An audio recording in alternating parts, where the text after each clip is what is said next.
So hi, hello and welcome again. There is a problem that's very common when students write their extended essay for the IB diploma, and it's such a common problem that I decided to make a separate video on this. Often students are really focused on details like, for example, which citing style to use or other very detailed aspects, but often they completely miss one of the main points, and then they're surprised that they don't get the results that they expect to get, and then they're really disappointed.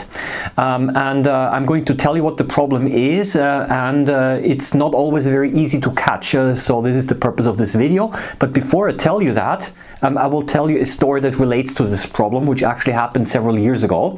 A student came up to me. I did not supervise her extended essay, but she simply needed the opinion of an external person. So she came up to me and she asked me, well, can you please read the introduction part of my extended essay because there's something wrong here. This is, what do you mean? I'm not your supervisor. Why don't you ask your supervisor? I don't want to interfere in the supervision process. And then she says, yeah, the problem is my supervisor also can't find the problem. But there is something really wrong here and I don't know what it is. It's kind of cool because it actually kind of showed that the student was kind of aware that there is some issue here. And then I read through the whole introduction, which was, I don't know, maybe four pages long, and then I immediately saw what the problem is, and I said, you know what the problem is that 2.5 pages of this introduction are completely irrelevant to the research question. Then she looked at me like this, says, yeah, look, what you've done is you've given background information which is totally irrelevant to the topic of your essay, to your research questions. And it's, oh, thank you, that's correct. Okay, now I found it. And this is a problem that is extremely common, and when I read through the table of contents of the essays of different students, I can already see that many students included chapters and topics that are totally irrelevant to the research question. And then I ask them, why did you include that? And then they tell me, yeah, but I have to include this because the reader needs to know the background information in order for the reader to understand my essay. And I said, that's nonsense. I mean, the reader has to understand your research question, but there is no point in supplying a whole bunch of background information which is not relevant to the research question. I mean, there are some students who even they write the introduction in such a way like they're explaining very basic concepts even, which are essentially like they belong to a textbook, okay? But these concepts are not even applied to the research question. Okay, so that's a really big problem. And what I want to do to illustrate this, I'm going to now show you an example of a table of contents that that I get. And I'm going to simply also tell you that simply by looking at the table of contents, I can already tell you with a very high degree of certainty whether the student is going to do well or badly on the extended essay.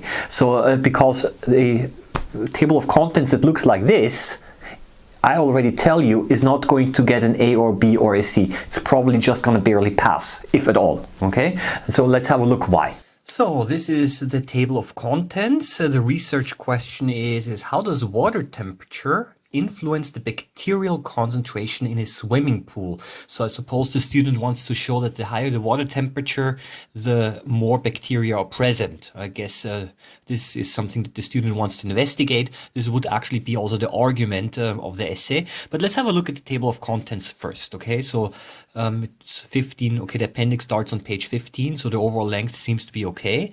Number 1, introduction and research question. Okay, that's fine. The second chapter is importance of temperature for bacterial metabolic rate. Because the higher the temperature, the higher the bacterial metabolic rate, therefore the more the bacteria reproduce. But what does this have to do with the water temperature of a swimming pool? That's only indirectly connected. This is a very general chapter here. I mean, we know that. But look, the student writes, what, 2 pages on this? I mean, this is totally irrelevant, okay?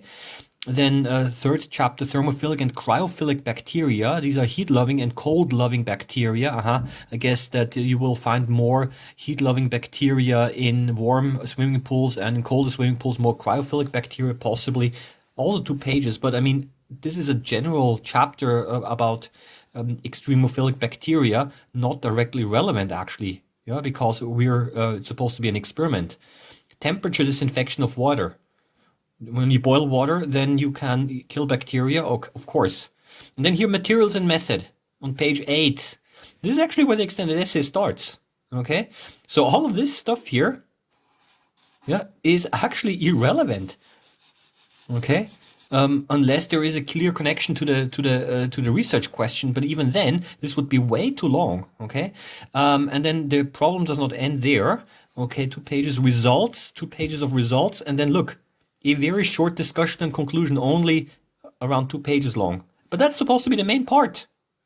Okay, the discussion and conclusion, and then you have references. So what we have is the following: the student will lose points here because it's too much research, which is not relevant, and the student will lose points everywhere here as well because it's simply not detailed enough. Okay, then what about all of the other parts? The sources, the selection of sources, for example, or the justification of the method, and all of these things, it's all missing. Also the importance of the research question. Well, I hope that the student actually mentioned it in here, but I doubt it because it's only 1 page long, if at all. Okay, so I think that this is going to be a very, very bad essay, and most likely it's going to, maybe it's going to be passed. It depends a little bit on how much justification there is in here, but it's not going to, certainly not a good essay. Okay, so this is a very, very bad example of an essay. So now the question is, of course, why does this happen? Why do students include so many irrelevant background chapters, okay, which are totally not required, but which require a lot of time to actually write? And the thing is, I think the reason is the following: students, they come up with a research question difficult enough, and then they start going online, they start typing in their research question maybe, or they want to find some background information, then suddenly they're happy because they finally do find something that kind of relates to their topic and to their research question. And they found that, and then they start doing that, what they've been trained to do over the last 10 years. They start putting the contents into their own words and paraphrasing it, because this is what we teachers and what schools have been teaching students. We've been given assignments: write a report about the human circulatory system. Okay, and then they go online or they go into books and then they write a summary. Okay, but the extended essay is something different. Okay, the extended essay is not simply a collection of information that you find, but the extended essay is there so that you come up with your own answer to your own research question, which is then supported by the research that you have done. Okay, but it is not just a summary of stuff that you found. But students very quickly fall into that state of mind where they start summarizing things, and then all of a sudden you get an extended essay where half of the extended essay was essentially a waste of time.